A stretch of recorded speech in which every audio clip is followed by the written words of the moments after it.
Hello दोस्तों, नमस्कार। जब भी दोस्तों हेयर फॉल की बात आती है तो हम मिनॉक्सिडिल का नाम ज़रूर सुनते हैं।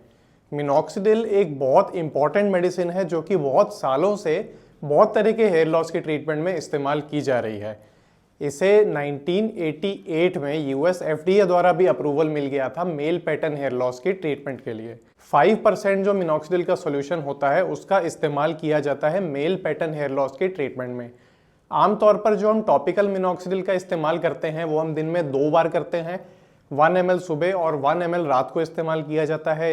इसको इनिशियली जब हम यूज़ करना स्टार्ट करते हैं तो इससे थोड़ा सा हेयर फॉल इंक्रीज हो सकता है, फिर धीरे धीरे करके हेयर फॉल आपका अपने आप कंट्रोल में आता है और नए हेयर की ग्रोथ भी इससे बूस्ट होती है। मिनॉक्सिडिल एकमात्र ऐसा टॉपिकल एजेंट है जिसे कि यूएस एफडीए द्वारा अप्रूवल दिया गया है मेल पैटर्न हेयर लॉस के ट्रीटमेंट में।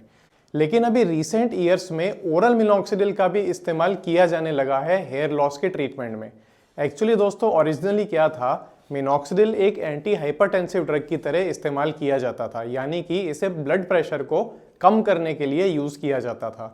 तो जब इसका कुछ पेशेंट्स में ये इस्तेमाल किया गया तो ऐसा देखा गया कि उन पेशेंट्स में शरीर पर हेयर की ग्रोथ भी इंक्रीज होने लग गई, उनके जो बाल थे वो और ज़्यादा घने होने लग गए और हेयर फॉल भी रिड्यूस होने लग गया।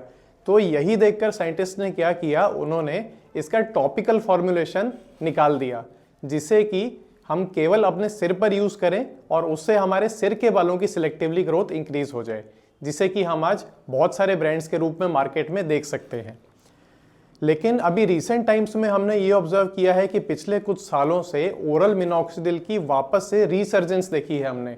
वापस से बहुत सारे आप देखेंगे क्लिनिक्स में बहुत सारे डॉक्टर्स इसे इस्तेमाल करना प्रेफर कर रहे हैं, ओरल मिनॉक्सिडिल का इस्तेमाल करना प्रेफर कर रहे हैं हेयर फॉल के ट्रीटमेंट में।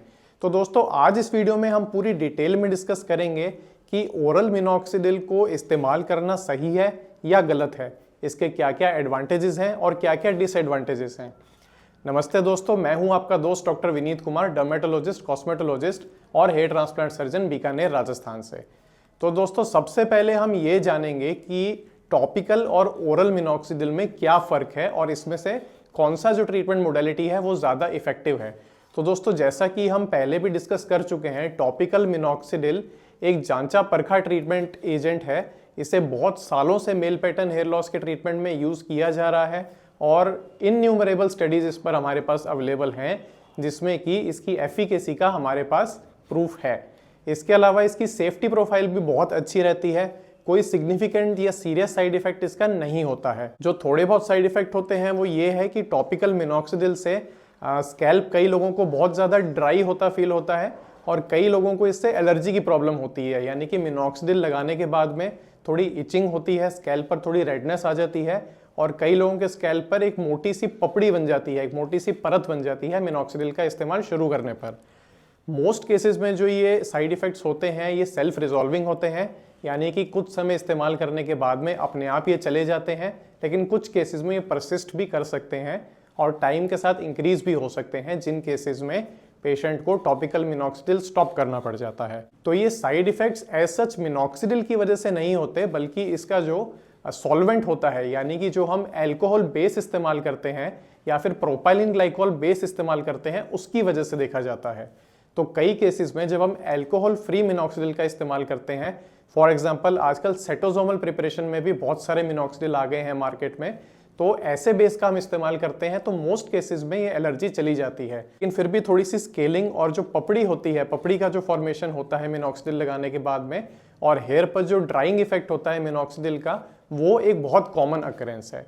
तो ओरल मिनॉक्सिडिल एक अच्छा तरीका है इन सब चीज़ों को काउंटरैक्ट करने का, यानी कि अगर हम मिनॉक्सिडिल लगाए ही नहीं, उसे ओरल टैबलेट के रूप में लेना शुरू कर दें, तो हमें इस तरह के कोई भी एलर्जिक कॉन्टैक्ट डर्मेटाइटिस या इरिटेंट कॉन्टैक्ट डर्मेटाइटिस जैसे रिएक्शन नहीं देखने को मिलेंगे और स्किन पर किसी तरह का एडवर्स इफेक्ट नहीं आएगा।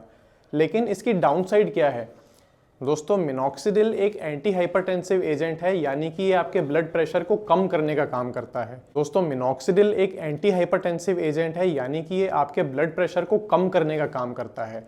तो अगर आपका ब्लड प्रेशर वैसे नॉर्मल है और आप मिनॉक्सिडिल का यूज़ स्टार्ट करते हैं तो इनिशियली आप हाइपोटेंशन फेस कर सकते हैं, स्पेशली पोस्चुरल हाइपोटेंशन।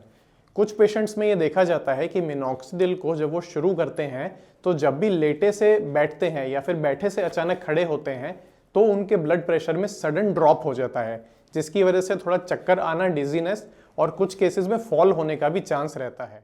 जैसा कि हम इस स्टडी में देख सकते हैं, ओरल लो डोज मिनॉक्सिडिल का कोई भी severe life threatening adverse effect नहीं देखा गया। एक बहुत बड़ी स्टडी में माइनर साइड इफ़ेक्ट्स देखे गए, जिसमें सबसे इम्पॉर्टेंट होता है बॉडी के बाकी पार्ट्स में हेयर की ग्रोथ होना। तो ये जो साइड इफ़ेक्ट है ये मेल्स को इतना बॉदर नहीं करता है, लेकिन फीमेल पेशेंट्स में इस वजह से इसका इस्तेमाल अवॉइड करना चाहिए। बाकी जो साइड इफ़ेक्ट्स हम देख सकते हैं उनका इंसिडेंस 1% से भी कम है, तो वो इनसिग्निफिकेंट है। तो ये सारे जो साइड इफ़ेक्ट्स होते हैं ये यूजुअली मिनॉक्सिडिल के नॉर्मल डोजेस पर देखे जाते हैं, यानी कि हायर डोजेस पर देखे जाते हैं, जो कि एंटी हाइपरटेंसिव इफेक्ट के लिए इस्तेमाल किया जाता है।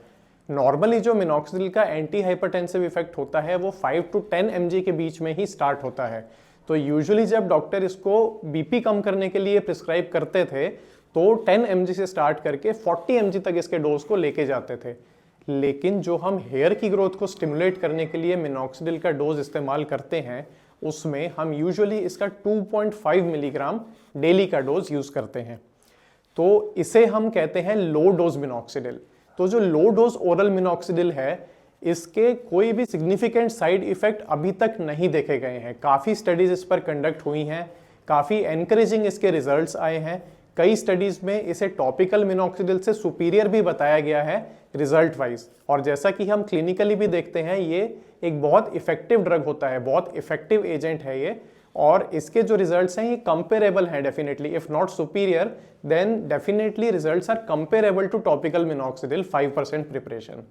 तो अगर हमें ज़्यादा ये साइड इफेक्ट किसी पेशेंट में देखने को मिलते हैं टॉपिकल मिनॉक्सिडिल के, जैसे कि सिर पर खुजली आना, स्कैल्प पर ड्राइनेस आना, ज़्यादा स्केलिंग होना, पपड़ी बनना, तो ऐसे केसेस में हम definitely low dose oral minoxidil के ट्रीटमेंट को कंसीडर कर सकते हैं एज एन ऑल्टरनेट थेरेपी। इसके अलावा क्या फ़ायदा है इसका? जब आप ओरल मिनॉक्सिडिल का इस्तेमाल करते हैं तो ऐसे केसेस में हम टैकीफाइलैक्सिस को भी काउंटरएक्ट कर सकते हैं। टैकीफाइलैक्सिस हम किसे कहते हैं दोस्तों? लंबे समय तक जब हम किसी ड्रग को या किसी मेडिसिन को यूज़ करते हैं तो हमारे शरीर में उसके जो रिसेप्टर होते हैं वो एक लेवल के बाद में सैचुरेट हो जाते हैं। इस वजह से उस मेडिसिन का इफेक्ट टाइम के साथ में कम होने लगता है। ये मिनॉक्सिडिल के साथ में बहुत कॉमनली देखा जाता है, क्योंकि मिनॉक्सिडिल एक ऐसा एजेंट है जिसे यूजुअली हमें बहुत सालों तक इस्तेमाल करना पड़ता है पैटर्न हेयर लॉस के लिए। तो कुछ टाइम के बाद में अगर टॉपिकल मिनॉक्सिडिल आपके लिए इफेक्टिव नहीं रह रहा है, वो लगाने के बाद भी आपके हेयर की थिनिंग परसिस्ट कर रही है और आपको कोई बेनिफिट नहीं मिल रहा है हेयर की ग्रोथ पर, तो आप टॉपिकल की जगह ओरल मिनॉक्सिडिल पर स्विच कर सकते हैं अपने डॉक्टर की सलाह से। तीसरा इंपॉर्टेंट पॉइंट है, टॉपिकल मिनॉक्सिडिल कई पेशेंट्स में बिल्कुल भी इफेक्टिव नहीं होता है। ऐसा इसलिए होता है क्योंकि जो मिनॉक्सिडिल का एक्टिव मेटाबोलाइट होता है वो होता है मिनॉक्सिडिल सल्फेट। वो बनता है जब लगाया गया मिनॉक्सिडिल आपके हेयर फॉलिकल्स की रूट में जाकर वहां पर मौजूद सल्फोट्रांसफरेज एंजाइम की प्रेजेंस में मिनॉक्सिडिल सल्फेट में कन्वर्ट होता है।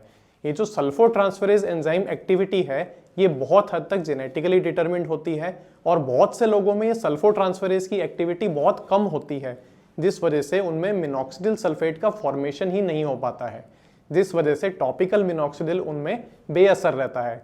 आजकल कई तरह के मिनॉक्सिडिल एक्टिवेटर भी मार्केट में अवेलेबल हैं जो कि सल्फोट्रांसफरेज की एक्टिविटी को इंक्रीज करने का काम करते हैं, लेकिन एक अच्छा ऑल्टरनेटिव हमारे पास ये भी है कि हम टॉपिकल मिनॉक्सिडिल को छोड़कर उसकी जगह ओरल मिनॉक्सिडिल का इस्तेमाल करें।